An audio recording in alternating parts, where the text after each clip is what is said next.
Muito obrigado, Sr. Presidente. Cumprimentar todos os colegas, cumprimentar o Sr. Presidente da ANAC e a sua equipa. Sr. Presidente, o Partido Social Democrata naturalmente acompanha com enorme preocupação aquilo que se passou no aeroporto da Portela. Não consideramos que seja normal um aeroporto, o maior aeroporto do país, ainda por cima um hub da TAP, mas também já utilizado por outras companhias aéreas, tenha ficado um dia inoperacional devido a esta questão do combustível. Portanto, o Partido Social Democrata está profundamente preocupado. A imagem do próprio aeroporto, a imagem de Portugal, que é um país, e como dizia o colega do Partido Socialista, um país que depende muito do turismo, naturalmente não é aceitável o que se passou. Diz o Sr. Presidente que há coincidências que o surpreendem. Parece que a avaria foi num dos depósitos, mas depois que passou aos outros dois, de facto tem que ser apurado. Disse que vai haver conclusões, mas mais do que conclusões tem que haver o apuramento de responsabilidades. Naturalmente saber o que é que se passou, saber o que é que falhou, saber quais são os processos de melhoria para que isso não volte a acontecer. Mas também saber quem são os responsáveis. Não só para que sejam naturalmente responsabilizados, como também que sejam pagas as indemnizações devidas. Daquilo que nós não podemos continuar a assistir é um passar de responsabilidades entre instituições.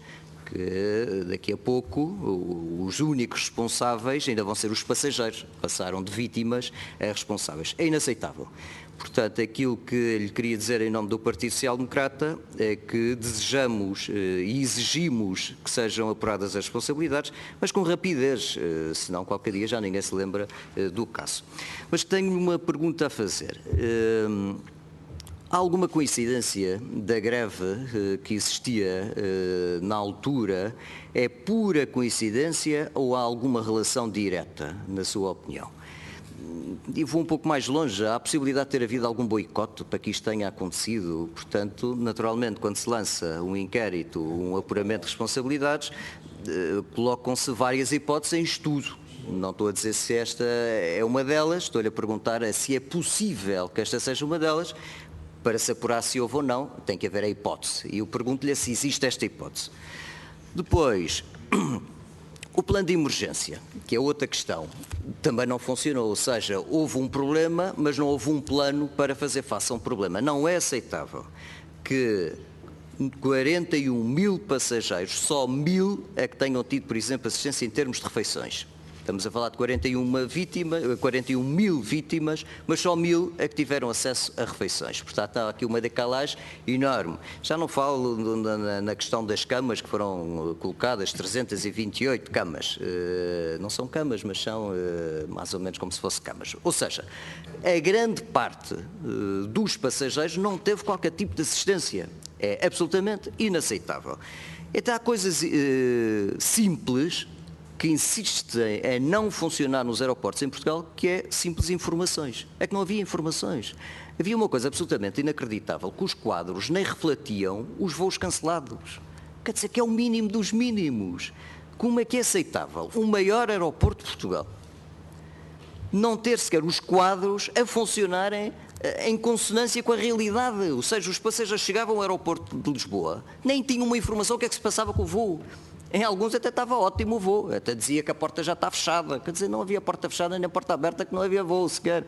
Ou seja, como é que o mínimo, aqui já são os mínimos, não se consegue ter uma eficiência no maior aeroporto de Portugal? É absolutamente inaceitável. E não há dúvida que com estas situações absolutamente inaceitáveis, alguém tem que ser responsabilizado. Isso então não nos passa pela cabeça, portanto, temos sempre imenso gosto em o receber cá, mas esperemos que na próxima vez seja para nos trazer já coisas muito sólidas sobre, de facto, o que é que se passou, o que é que não vai voltar a acontecer, para se evitar que volte a acontecer, mas também identificar exatamente quem são os responsáveis por aquilo que se passou.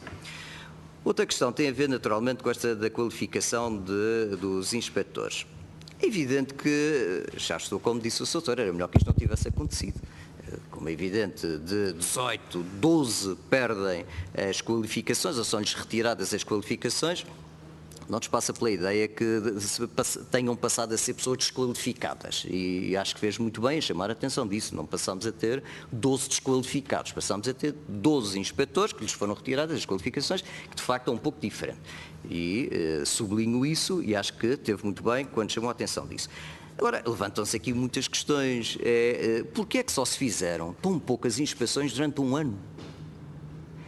Depois levanta-se esta questão. Qual é que é o critério de fazer inspeção ou não a um avião? O que é que a autoridade, o regulador europeu, nos quer dizer quando diz que nós fazemos pouco? Estamos distraídos, não fazemos de propósito, não queremos trabalhar. Ou seja, é que levantam-se aqui umas questões que têm que ser de facto respondidas. Porquê é que nós fazemos assim tão poucas inspeções? E já agora tenho uma curiosidade. Quais são as companhias que disse o Sr. Doutor que são companhias fora do espaço europeu, não é? Pronto. Quais são essas companhias? Ou seja, é evidente que não podemos, nem me passa para a cabeça agora começar a dizer que isto há uma certa insegurança porque nós não andamos a inspecionar. Mas eu gostava muito de perceber quais são os critérios de se fazer uma inspeção ou de não fazer essa inspeção. E a grande pergunta é, de facto, porquê é que se fizeram tão poucas? Porquê? Terceira questão, os limites de ventos no aeroporto da Madeira. Fala-se muito esta questão do, como sabem, na operacionalização do aeroporto não vou entrar aqui na questão se é muito perigoso, se é o mais perigoso, não entro nisso, aliás não sou técnico. Mas, de facto, há sempre esta questão, como sabe, não sei se sabe, eu sou eleito pela região autónoma da Madeira, e temos sempre esta questão que é se não há aqui uma exigência de mais. Como deve imaginar, também não estou a dizer vamos facilitar isto, mas que não me passe isso pela cabeça, naturalmente, os técnicos é que sabem.